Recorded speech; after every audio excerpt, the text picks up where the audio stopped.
और एक बार थोड़ा सा जो फाइनेंशियल सिक्योरिटी मिल जाएगी तो फिर हम अपने देश को लौट जाएंगे। पर एक वो फाइनेंशियल सिक्योरिटी कभी मिल नहीं पाती है, कभी मतलब कभी भी किसी चीज से पैसे भरता नहीं है। चाहे आप कितना भी कमाओ ना, देख लो कि जब तक मन की संतुष्टि नहीं होती है ना, तब तक कितना भी पैसा आ रहा है लगता है और कम है कम है कम है, वो तो जिंदगी भर कम पड़ता रहेगा। Hello everyone, welcome back to our channel Udan Khatola blog. Guys, आप लोग कैसे हो? आई होप कि आप लोग भी अच्छे ही होंगे जैसे कि हम लोग हैं। और हमारा ब्लॉग भी कुछ दिनों से आ रहा था कि हम इंडिया मूव कर रहे हैं और बस अब वो दिन घड़ी आ ही गई है। डेट भी रिवील हम लोगों ने कर चुका है कि हम लोग 13 दिसंबर को हम लोग यहाँ से जा रहे हैं। आज हो गया है 11th एंड बस 1 डे इज रिमेनिंग। तो हम लोग बहुत जल्द इंडिया पहुँचने वाले हैं और इंडिया में भी ठंड पड़ रही है और फिर भी कोई बात नहीं है, वहाँ धूप निकल जाती है, दिन में बहुत अच्छी खासी धूप आती है। तो हम लोग वहाँ पे सन रे लेने के लिए दोपहर में सन रे लेते हैं जाके बैठ के, तो मैनेज हो जाता है। यहाँ पे तो कुछ भी वो भी नहीं है, मतलब रात और दिन यहाँ पे दोनों बराबर है। और इंडिया में जैसे कि दिन में धूप खाने को मिल जाती है, यहाँ पे तो सर्दियों में धूप ही नहीं है। मतलब दिन भी वैसा लग रहा है कि रात हुई पड़ी है, रात भी वैसा लग रहा है कि रात हुई पड़ी है। बाहर जाओ तो ठंडी लग रही है, मतलब और लंबा विंटर होता है यहाँ पे। ऐसा नहीं है कि इंडिया में विंटर नहीं होता है, इंडिया में भी विंटर अच्छा खासा विंटर। हाँ, मतलब ठीक, मतलब हमारे यहाँ नॉर्थ में दिल्ली साइड में तो मतलब अच्छा खासा विंटर होता है। पर वो दिन में धूप निकलती है, दिन में बाहर बैठ जाओ, कुर्सी उर्सी लगा के छत पे बैठ जाओ, बाहर बैठ जाओ, बरामदे में बैठ जाओ, शरीर जो होता है थोड़ा गर्म हो जाता है। और यहाँ पे बंद मतलब आदमी का दिमाग पागल हो जाए। पर ठीक है गाइस, कल हमारा यहाँ पे आखिरी दिन है और कितनी बुराई करें, पर पिछले 9-10 सालों से ये मेरी कर्म भूमि रही है। तो कर्म भूमि को भी इंसान माँ का दर्जा देता है। तो मैं बहुत ज़्यादा बुराई नहीं करूँगा इस शहर की, इस देश की, क्योंकि ये इसने हमें रोज़ी रोटी दी है और हमें आगे बढ़ने में मदद की है। तो हम बहुत उसके शुक्रिया करेंगे, कर्जदार है इस देश के, इस शहर के। और इस देश ने हमें इतनी प्यारी सी बेटी भी दिया है, तो उसके भी हम शुक्रगुजार हैं और रहेंगे भी। लेकिन हम कितना स्ट्रगल करें, आप ही बताओ, आप ही लोग बताओ। हमको जो चीजें चाहिए वो अब मिल चुकी है, चाहे स्ट्रगल करके हो, चाहे जैसे भी हो। और हमारी लाइफ जो है ना, मतलब कभी भी स्टे नहीं रही है, कभी यहाँ कभी वहाँ। इसीलिए हमने ना अपने चैनल का नाम भी उड़न खटोला रखा है।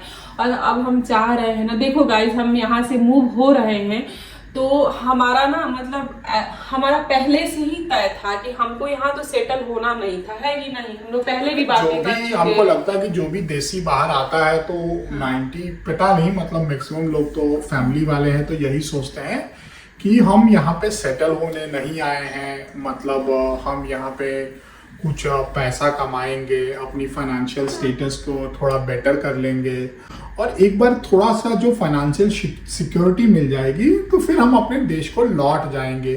पर एक वो फाइनेंशियल सिक्योरिटी कभी मिल नहीं पाती है, कभी मतलब कभी भी किसी चीज से पैसे भरता नहीं है। चाहे आप कितना भी कमाओ ना, देख लो कि जब तक मन की संतुष्टि नहीं होती है ना, तब तक कितना भी पैसा आ रहा है लगता है और कम है कम है कम है, वो तो जिंदगी भर कम पड़ता रहेगा। लेकिन हम पहले से डिसाइड हो चुके थे। आद्या आपको टर्न देंगे। हम पहले से ही, जब आद्या नहीं भी थी तो हम लोग डिसाइड कर चुके थे कि हम लोग को आउट ऑफ इंडिया हम लोग को सेटल नहीं होना है, मतलब हम लोग को यहाँ पे मरना नहीं है, मतलब पूरी जिंदगी नहीं बितानी है। तो जब हम ये डिसाइड कर चुके हैं कि हमको सेटल नहीं होना है तो हम फिर यहाँ पे क्यों रहें। और यही राइट टाइम है कि हमारे बच्चे अभी छोटे हैं, एक बार इनकी पढ़ाई अच्छी वाली स्टार्ट हो जाएगी तो उस ड्यूरेशन में अगर हम मूव करते हैं तो फिर वो डिफिकल्टी हो जाएगी, इनके लिए भी डिफिकल्टी हो जाएगी, बच्चों के लिए भी, हमारे लिए भी डिफिकल्टी हो जाएगी। हमारे लिए तो चलो ठीक है, पर बच्चे को लेके ही हम उनके अकॉर्डिंग कहीं भी कोई डिसीजन ले पाते हैं। तो जब हम लोग इसीलिए सोचे कि जब हमको नहीं यहाँ पे सेटल होना है तो हम लोग को अब मतलब स्ट्रगल तो चलो वो तो जीवन भर लगा रहेगा। इंडिया जाने के लिए यही समय है, सही समय है। इससे बेटर समय हमको मिलेगा नहीं। और ज़िंदगी की भाग दौड़ और जद्दोजहद जिसको कहते हैं वो तो जीवन भर लगा रहेगा, मतलब कहते पर हैं। एक होता है ना कि देखो गाइस, एक होता है कि एक अपना परमानेंट आशियाना हो, जो कि हम जैसे चिड़िया होती है ना कि कहीं भी उड़ के चले जाए, मतलब टेम्पोररी हो सकता है, दिन भर उड़ के जाती हो पर रात को अपने घोंसले में आ जाती हो, जिसको भी परमानेंट कह रहे हैं। तो उस तरह का लाइफ होना चाहिए कि मतलब हम दिन भर कहीं भी रहे पर रात को हम अपने घर में आए, वो हमारा परमानेंट आशियाना हो। पर हमारी लाइफ, इवन मैं बता रही हूँ कि जब से शादी हुई है ना, 11 साल की मैं जर्नी बता रही हूँ, उसके पहले तो पढ़ाई है, वो जो भी इनकी जर्नी रही हो, मेरी जर्नी रही हो, हम लोग वैसे रहे, बट शादी के बाद भी हमारी लाइफ कभी भी स्टे नहीं रही है। इवन अपना घर हम लोग होते हुए भी हम लोग इधर उधर घूम रहे हैं और भगवान से प्रे भी कर रहे हैं कि भगवान हम लोग को अब स्टे होना है, एस्टेब्लिश होना है। तो हम लोग जो है, अब हम लोग अपनी लाइफ में एस्टेब्लिश होना चाहते हैं, एक जगह रहना चाहते हैं, एक घर, मतलब घर तो है ही, मतलब एक जगह रहना चाहते हैं। और ऐसा नहीं कि 6 महीना यहाँ रहे, 1 साल वहाँ रहे, 2 साल यहाँ रहे, अब ऐसा हम लोग नहीं चाहते हैं। इसीलिए हम लोगों ने ये डिसीजन लिया है और उस डिसीजन के पीछे बहुत सारे रीज़न हम लोगों ने बताया। तो वो तो चलो ठीक है, हम लोग उसको भी सहते हुए करते हुए हम लोगों ने बहुत मैनेज किया है। मतलब इनके साथ शादी के बाद मैं 2014 से हूँ, तो तब से लेके आज तक मतलब ऐसा नहीं कि हमारे लाइफ में नया नया एकदम से आ गया और हम लोग परेशान हो गए, नहीं। इन सबको लेते हुए हम लोग अब तक चले हैं और हम लोगों ने अपना जो भी परमानेंट आशियाना है हम लोग किए, बट फिर भी उसमें नहीं रह पा रहे हैं। लेकिन हम लोग अब उसमें रहना चाहते हैं, उसका सुख भोगना चाहते हैं। और एक होता है ना कि जो अपने से किया हुआ चीज़ है उससे ना एक अलग ही अटैचमेंट है। मतलब हमारा देखो, घर हम यहाँ पे ले लिए हैं, महंगा है कि नहीं, बोलो, ले लिए हैं, लेकिन वो जो घर हम लोगों ने किया है ना, तो मतलब उससे एक अलग ही अटैचमेंट है, उसकी याद हमेशा आती रहती है, उसमें मतलब अटैचमेंट है बेसिकली कहें तो। और मन करता है, यदि आप लोग समझ नहीं पा रहे हैं तो ये हमारा जो नोएडा में घर है, ये उसकी बात कर रही है कि मतलब वो जो हम लोगों ने कुछ साल पहले उसको खरीदा था, बनवाया था, और बड़ा मुश्किल से खरीदा था। मतलब ऐसा नहीं था कि मतलब बहुत इजीली हम लोग उस घर को किए हैं, मुश्किल से किए। और हर कोई भी जो भी घर करता है ना, तो वो मुश्किल से ही करता है। आज के ज़माने में मैं बोल रही हूँ, मतलब आज के ज़माने में, और इतना स्ट्रगल करके जब किया है तो उसमें रहने का मन करता है, उसका सुख भोगने का मन करता है। और कहीं भी ना अगर महल भी मिल जाता है ना, उससे बेहतर भी, तो भी मतलब उसमें वो दिल और दिमाग हैप्पी नहीं रह पाता है। मैं अपना पर्सनली एक्सपीरियंस बताती हूँ, जितना अच्छा अपने घर में लगता है उतना नहीं कहीं भी अच्छा लगता है। भले हाँ हम कहीं चले जाएं, घूमने चले जाएं, कहीं भी चले जाओ तो चलो टेम्प्रोरी, हफ्ता भर गए, 2 हफ्ता गए, वो बात अलग है। बट मन करता है कि मूव होके अपने घर में ही जाए, और उसका खुशी, उसका अटैचमेंट एक अलग ही है। कल हमारा यहाँ पे आखिरी दिन है, तो कोशिश करेंगे कि एक बार इस शहर को, इस जगह को एक बार और जी लें। दोबारा पता नहीं कभी ज़िंदगी में इस शहर से, इस देश से मिलने का मौका मिलेगा या नहीं मिलेगा। बट हम लोग बहुत खुश हैं कि हम यहाँ से जा रहे हैं, अपने देश जा रहे हैं, एक नई ज़िंदगी की शुरुआत कर रहे हैं, एक नई लाइफ की शुरुआत कर रहे हैं, और होपफुली आगे सब कुछ अच्छा होगा, सुखद होगा।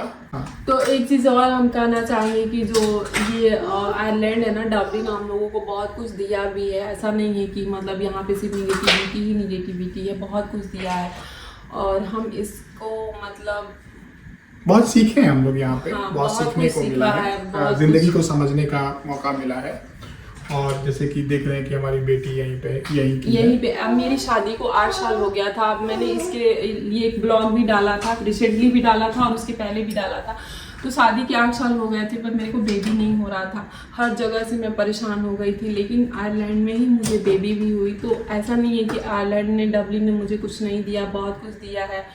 और सबसे बड़ी बात ये होती है कि इतने सालों बाद हम दर दर के भटकते रहे और बच्चा नहीं हो रहा था। धन दौलत भी किसी काम का नहीं होता है जब एक औलाद ना हो तो बस अब लास्ट में यही लग रहा था कि बस भगवान हम लोग को एक बच्चा दे दे। तो डबलिन में हमें बेबी हुई और मैं जब जा रही थी इसको लेके, तो उस टाइम भी यही हम लोग सोच के गए थे कि अब शायद नहीं आएंगे, हम लोग यही सोच के। और जब मैं मूव हो रही थी तो बहुत ज़्यादा ये चीज़ें सोच के मैं रोई थी, बहुत ज़्यादा रोई थी। भले वो ब्लॉग में नहीं डाली थी पर बहुत ज़्यादा मैं इमोशनल हो गई थी। तो डबलिन हमें बहुत कुछ दिया है, लेकिन हमारा मूव होने का रीज़न यही है कि हम अब लाइफ में एक जगह स्टेबल होना चाहते हैं, एक जगह सेट होना चाहते हैं। और हमारा जब ऑलरेडी डिसाइडेड है कि हमको यहाँ पे अपनी लॉन्ग लाइफ यहाँ पे स्पेंड नहीं करनी है, तो फिर हम अभी ही मूव हो जाए। हमारी बच्ची छोटी है, अभी वो सेट हो जाएगी वहाँ पे, कहीं भी अभी सेट हो सकती है। और एक बार इसकी पढ़ाई अच्छी वाली स्टार्ट हो जाएगी तो उस टाइम हम नहीं मूव हो सकते। तो यही सारी रीज़न है। और बाकी छोटी मोटी रीज़न तो हम लोग ऐसा नहीं कि इमीडिएटली जा रहे हैं, पहले भी बता चुके हैं, वो सब हम लोग सब मैनेज करते हुए चले हैं 8-10 साल की यहाँ पे जर्नी। तो उन सब चीज़ों, ये सब बातें थी जो कि छोटी छोटी जो बातें थी जो कि पहले ब्लॉग में हम लोगों ने डिस्क्राइब कर चुका है अपने ब्लॉग में। तो आई होप कि आप लोग अंडरस्टैंड करेंगे। और कुछ अगर कमेंट में होगा पूछना जो छूट गया होगा तो प्लीज़ आप लोग विदाउट हेजिटेशन आप लोग पूछ सकते हैं। अच्छा लगता है मुझे आप लोग कमेंट में पूछते हो या कुछ बोलते हो तो अच्छा लगता है, मुझे बुरा नहीं लगता। तो थैंक यू एवरीवन। और कल हमारा लास्ट स्टे है यहाँ पे, परसों हम लोग चले जाएंगे। तो क्या, बाय बाय। अगर कुछ गलती सही हुई होगी है तो माफ कर देना मुझे।